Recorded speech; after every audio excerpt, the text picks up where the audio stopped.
You said that identification with our physical form is part of the illusion. So how can the body, the physical form, bring you to a realization of being? The body that you can see and touch cannot take you into being. But that visible and tangible body is only an outer shell, or rather a limited and distorted perception of a deeper reality. In your natural state of connectedness with being, this deeper reality can be felt every moment as the invisible inner body, the animating presence within you. So to inhabit the body is to feel the body from within, to feel the life inside the body and thereby come to know that you are beyond the outer form. But that is only the beginning of an inward journey that will take you ever more deeply into a realm of great stillness and peace, yet also of great power and vibrant life. At first, you may only get fleeting glimpses of it, but through them you will begin to realize that you are not just a meaningless fragment in an alien universe, briefly suspended between birth and death, allowed a few short-lived pleasures, followed by pain and ultimate annihilation. Underneath your outer form, you are connected with something so vast, so immeasurable and sacred, that it cannot be conceived or spoken of. Yet I'm speaking of it now.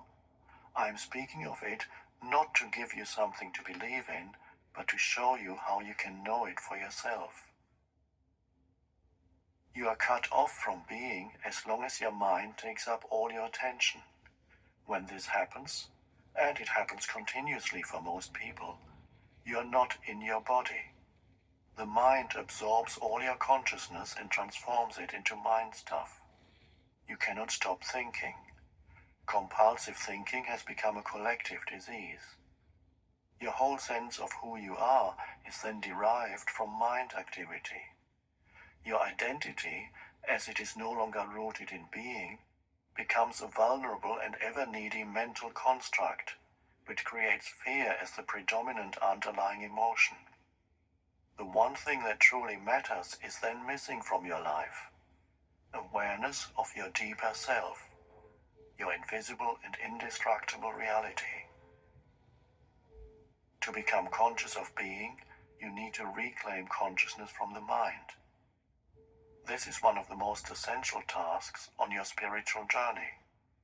It will free vast amounts of consciousness that previously had been trapped in useless and compulsive thinking.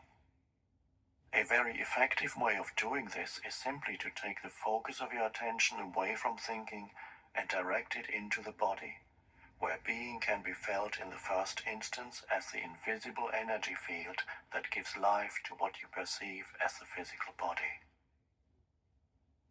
Please try it now. You may find it helpful to close your eyes for this practice.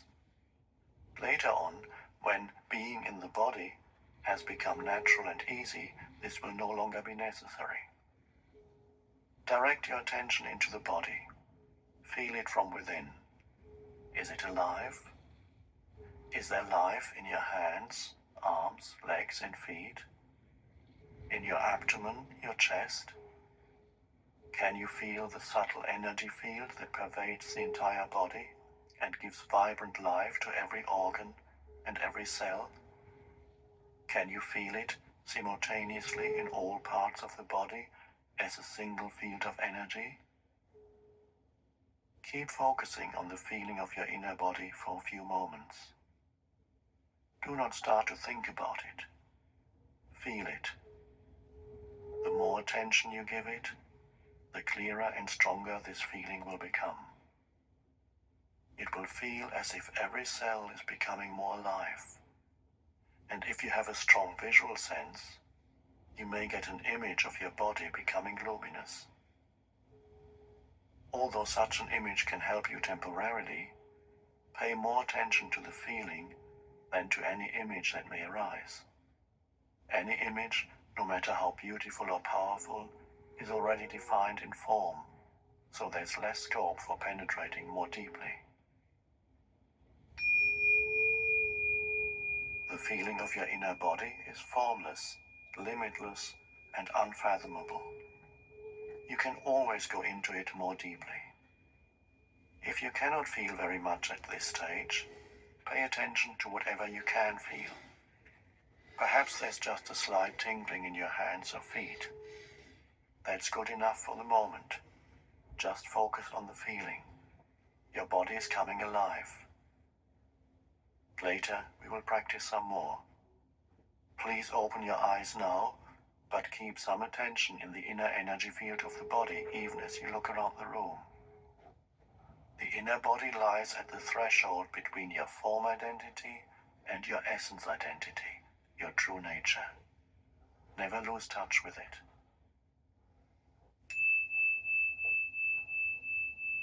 Why have most religions condemned or denied the body?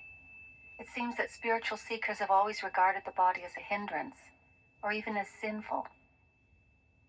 Why have so few seekers become finders? On the level of the body, humans are very close to animals. All the basic bodily functions, pleasure, pain, breathing, eating, drinking, defecating, sleeping, the drive to find a mate and procreate, and of course birth and death, we share with the animals. A long time after their fall from a state of grace and oneness into illusion, humans suddenly woke up in what seemed to be an animal body, and they found this very disturbing. Don't fool yourself, you are no more than an animal. This seemed to be the truth that was staring them in the face. But it was too disturbing a truth to tolerate. Adam and Eve saw that they were naked, and they became afraid. Unconscious denial of their animal nature set in very quickly.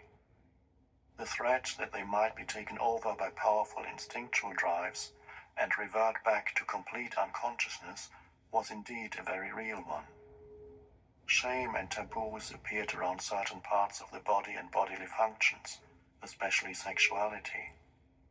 The light of their consciousness was not yet strong enough to make friends with their animal nature, to allow it to be, and even enjoy that aspect of themselves, let alone to go deeply into it, to find the divine hidden within it, the reality within the illusion. So they did what they had to do. They began to disassociate from their body. They now saw themselves as having a body rather than just being it. When religions arose, this disassociation became even more pronounced as the "you are not your body" belief. Countless people in East and West throughout the ages have tried to find God, salvation, or enlightenment through denial of the body. This took the form of denial of sense pleasures and of sexuality in particular, fasting and other ascetic practices. They even inflicted pain on the body in an attempt to weaken or punish it, because they regarded it as sinful. In Christianity, this used to be called mortification of the flesh. Others tried to escape from the body by entering trance states or seeking out of the body experiences. Many still do. Even the Buddha is said to have practiced body denial through fasting and extreme forms of asceticism for 6 years, but he did not attain enlightenment until after he had given up this practice. The fact is that no one has ever become enlightened through denying or fighting the body, or through an out-of-the-body experience. Although such an experience can be fascinating and can give you a glimpse of the state of liberation from the material form, in the end you will always have to return to the body where the essential work of transformation takes place. Transformation is through the body, not away from it. This is why no true master has ever advocated fighting or leaving the body, although their mind-based followers often have. Of the ancient teachings concerning the body, only certain fragments survive, such as Jesus' statement that your whole body will be filled with light. Or they survive as myths, such as the belief that Jesus never relinquished his body, but remained one with it and ascended into heaven with it. Almost no one to this day has understood those fragments or the hidden meaning of certain myths. And the "you are not your body" belief has prevailed universally, leading to body denial and attempts to escape from the body. Countless seekers have thus been prevented from attaining spiritual realization for themselves and becoming finders. Is it possible to recover the lost teachings on the significance of the body, or to reconstruct them from the existing fragments? There's no need for that. All spiritual teachings originate from the same source. In that sense, there is and always has been only one master, who manifests in many different forms. I am that master, and so are you, once you're able to access the source within. And the way to it is through the inner body. Although all spiritual teachings originate from the same source, once they become verbalized and written down, they are obviously no more than collections of words. And a word is nothing but a signpost, as we talked about earlier. All such teachings are signposts pointing the way back to the source. I have already spoken of the truth that is hidden within your body, but I will summarize for you again the lost teachings of the Masters. So here is another signpost. Please endeavor to feel your inner body as you listen. What you perceive as a dense physical structure called the body, which is subject to disease, old age, and death, is not ultimately real, is not you. It is a misperception of your essential reality that is beyond birth and death, and is due to the limitations of your mind, which, having lost touch with being, creates the body as evidence of its illusory belief in separation and to justify its state of fear. But do not turn away from the body, for within that symbol of impermanence, limitation, and death that you perceive as the illusory creation of your mind is concealed the splendor of your essential and immortal reality. Do not turn your attention elsewhere in your search for the truth, for it is nowhere else to be found but within your body. Do not fight against the body, for in doing so you are fighting against your own reality. You are your body. The body that you can see and touch is only a thin, illusory veil. Underneath it lies the invisible inner body, the doorway into being, into life unmanifested. Through the inner body, you are inseparably connected to this unmanifested one life, birthless, deathless, eternally present. Through the inner body, you are forever one with God.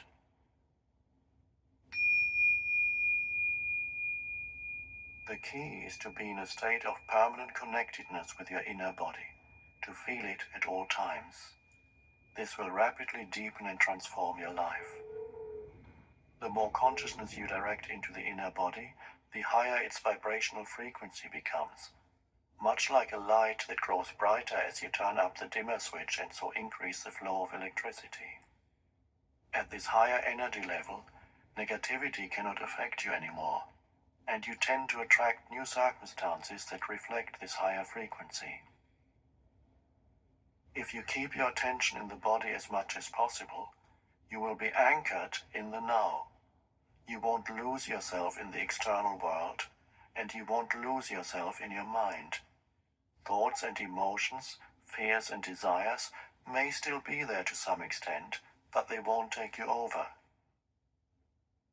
Please examine where your attention is at this moment. You are listening to my words. That is the focus of your attention. You are also peripherally aware of your surroundings, other people, and so on. Furthermore, there may be some mind activity around what you are hearing, some mental commentary. Yet there's no need for any of this to absorb all your attention. See if you can be in touch with your inner body at the same time. Keep some of your attention within. Don't let it all flow out. Feel your whole body from within as a single field of energy. It is almost as if you were listening with your whole body. Let this be your practice in the days and weeks to come. Do not give all your attention away to the mind and the external world. By all means focus on what you are doing, but feel the inner body at the same time whenever possible. Stay rooted within. Then observe how this changes your state of consciousness and the quality of what you're doing. Whenever you're waiting, wherever it may be, use that time to feel the inner body. In this way, traffic jams and lineups become very enjoyable. Instead of mentally projecting yourself away from the now, go more deeply into the now by going more deeply into the body. The art of inner body awareness will develop into a completely new way of living, a state of permanent connectedness with being, and will add a depth to your life that you have never known before. It is easy to stay present as the observer of your mind when you are deeply rooted within your body. No matter what happens on the outside, nothing can shake you anymore.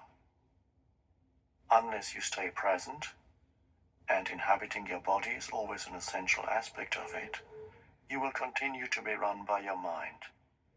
The script in your head that you learned a long time ago, the conditioning of your mind, will dictate your thinking and your behavior. You may be free of it for brief intervals, but rarely for long.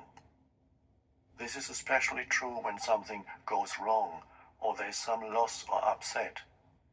Your conditioned reaction will then be involuntary, automatic and predictable, fueled by the one basic emotion that underlies the mind-identified state of consciousness: fear. So when such challenges come, as they always do, make it a habit to go within at once and focus as much as you can on the inner energy field of your body. This need not take long, just a few seconds, but you need to do it the moment that the challenge presents itself. Any delay will allow a conditioned mental-emotional reaction to arise and take you over. When you focus within and feel the inner body, you immediately become still and present as you're withdrawing consciousness from the mind. If a response is required in that situation, it will come up from this deeper level. Just as the sun is infinitely brighter than a candle flame, there's infinitely more intelligence in being than in your mind. As long as you are in conscious contact with your inner body, you are like a tree that is deeply rooted in the earth, or a building with a deep and solid foundation. The latter analogy is used by Jesus in the generally misunderstood parable of the two men who built a house. One man builds it on the sand, without a foundation, and when the storms and floods come, the house is swept away. The other man digs deep until he reaches the rock, then builds his house, which is not swept away by the floods. I felt very uncomfortable when I tried to put my attention on the inner body. It was a feeling of agitation and some nausea. So I haven't been able to experience what you're talking about. What you felt was a lingering emotion that you were probably unaware of until you started putting some attention into the body. Unless you first give it some attention, the emotion will prevent you from gaining access to the inner body, which lies at a deeper level underneath it. Attention does not mean that you start thinking about it. It means to just observe the emotion, to feel it fully, and so to acknowledge and accept it as it is. Some emotions are easily identified: anger, fear, grief, and so on. Others may be much harder to label. They may just be vague feelings of unease, heaviness, or constriction, halfway between an emotion and a physical sensation. In any case, what matters is not whether you can attach a mental label to it, but whether you can bring the feeling of it into awareness as much as possible. Attention is the key to transformation, and full attention also implies acceptance. Attention is like a beam of light, the focus power of your consciousness that transmutes everything into itself. In a fully functional organism, an emotion has a very short lifespan. It is like a momentary ripple or wave on the surface of your being. When you are not in your body, however, an emotion can survive inside you for days or weeks, or join with other emotions of a similar frequency that have merged and become the pain body, a parasite that can live inside you for years, feed on your energy, lead to physical illness, and make your life miserable.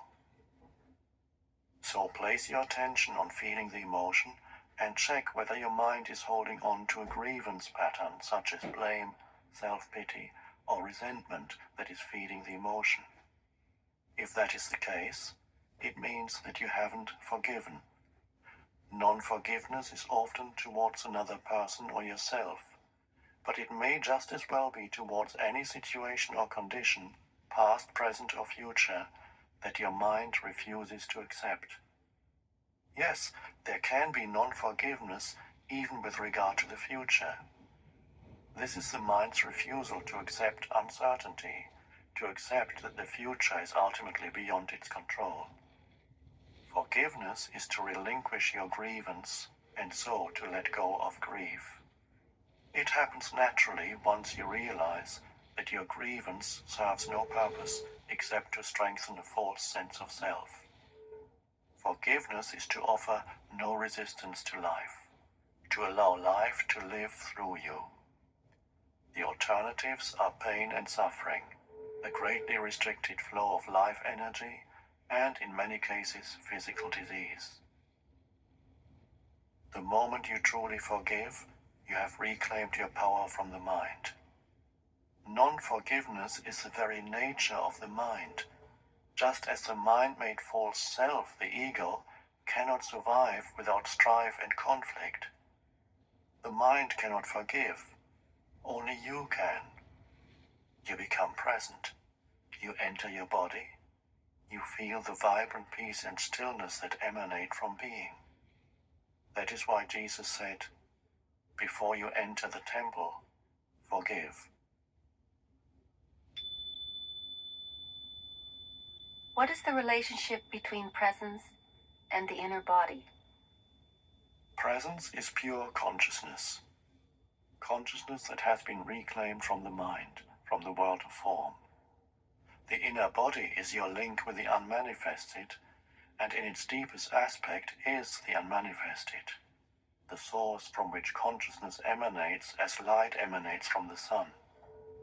Awareness of the inner body is consciousness remembering its origin and returning to the source. Is the unmanifested the same as being? Yes. The word unmanifested attempts, by way of negation, to express that which cannot be spoken, thought, or imagined. It points to what it is by saying what it is not. Being, on the other hand, is a positive term. Please don't get attached to either of these words or start believing in them. They are no more than signposts. You said that presence is consciousness that has been reclaimed from the mind. Who does the reclaiming? You do. But since in your essence you are consciousness, we might as well say that it is an awakening of consciousness from the dream of form. This does not mean that your own form will instantly vanish in an explosion of light. You can continue in your present form, yet be aware of the formless and deathless deep within you. I must admit that this is way beyond my comprehension.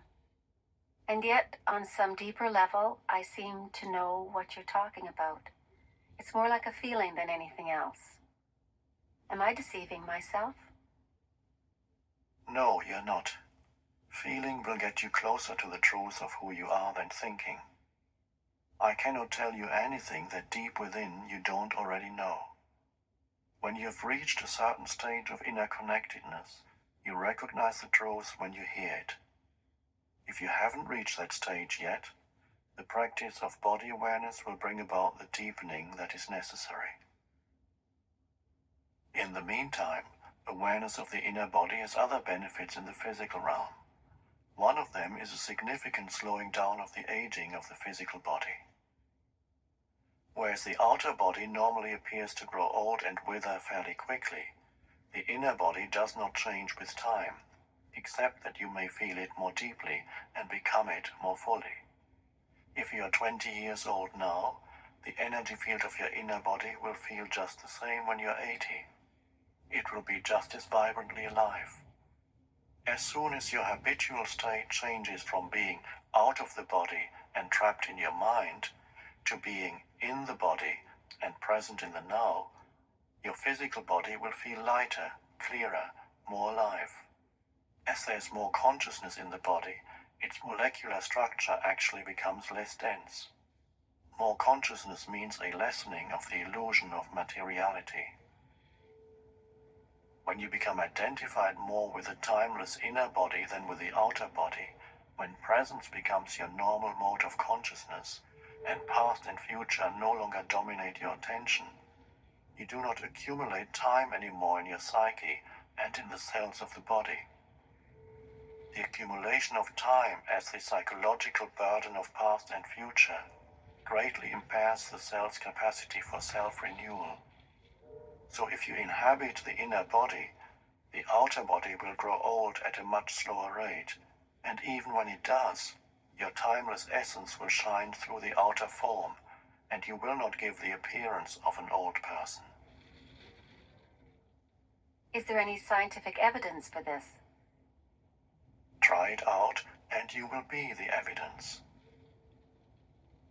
Another benefit of this practice in the physical realm is a great strengthening of the immune system which occurs when you inhabit the body.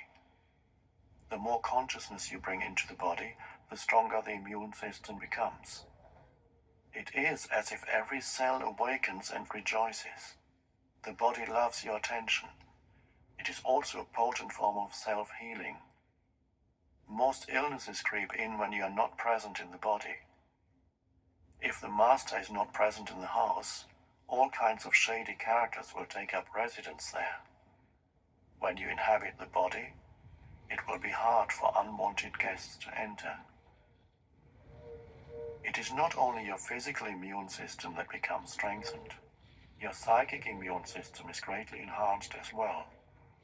The latter protects you from the negative mental-emotional force fields of others, which are highly contagious. Inhabiting the body protects you not by putting up a shield, but by raising the frequency vibration of your total energy field, so that anything that vibrates at a lower frequency, such as fear, anger, depression, and so on, now exists in what is virtually a different order of reality. It doesn't enter your field of consciousness anymore, or if it does, you don't need to offer any resistance to it because it passes right through you. Please don't just accept or reject what I'm saying. Put it to the test. There is a simple but powerful self-healing meditation that you can do whenever you feel the need to boost your immune system. It is particularly effective if used when you feel the first symptoms of an illness, but it also works with illnesses that are already entrenched if you use it at frequent intervals and with an intense focus. It will also counteract any disruption of your energy field by some form of negativity. However, it is not a substitute for the moment-to-moment practice of being in the body. Otherwise, its effect will only be temporary. Here's the meditation. When you are unoccupied for a few minutes, and especially last thing at night before falling asleep and first thing in the morning before getting up, flood your body with consciousness. Close your eyes. Lie flat on your back. Choose different parts of your body to focus your attention on briefly at first.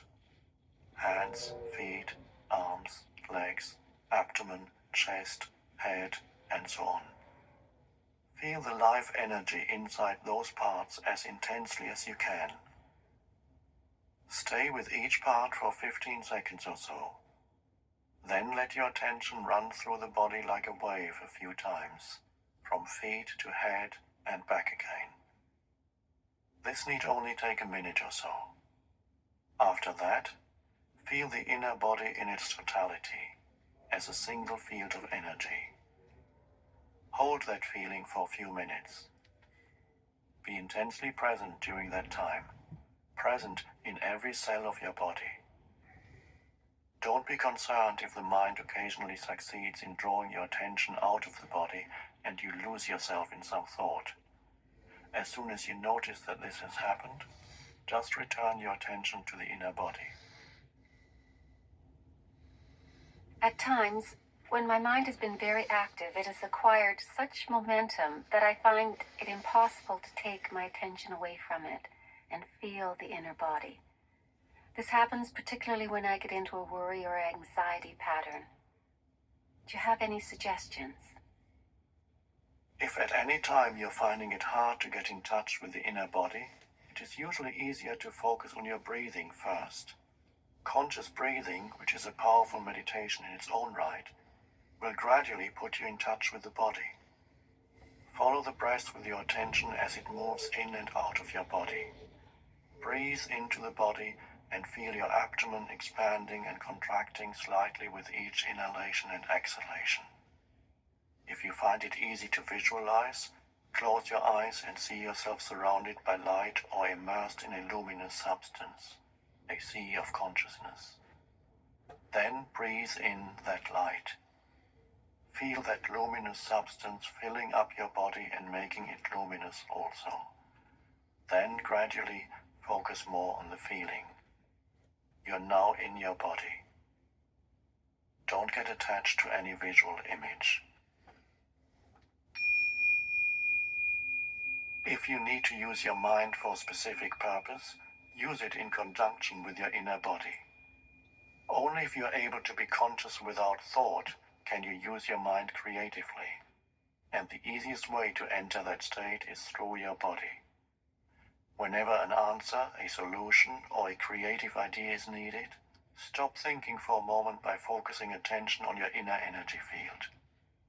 Become aware of the stillness. When you resume thinking, it will be fresh and creative. In any thought activity, make it a habit to go back and forth every few minutes or so between thinking and an inner kind of listening, an inner stillness. We could say, don't just think with your head, think with your whole body. When listening to another person, don't just listen with your mind, listen with your whole body. Feel the energy field of your inner body as you listen. That takes attention away from thinking and creates a still space that enables you to truly listen without the mind interfering. You are giving the other person space to be. It is the most precious gift you can give. Most people don't know how to listen because the major part of their attention is taken up by thinking. They pay more attention to that than to what the other person is saying, and none at all to what really matters, the being of the other person underneath the words and the mind. Of course, you cannot feel someone else's being except through your own. This is the beginning of the realization of oneness, which is love. At the deepest level of being, you are one with all that is. Most human relationships consist mainly of minds interacting with each other, not of human beings communicating, being in communion. No relationship can thrive in that way, and that is why there's so much conflict in relationships. When the mind is running your life, conflict, strife, and problems are inevitable. Being in touch with your inner body creates a clear space of no mind, within which the relationship can flower.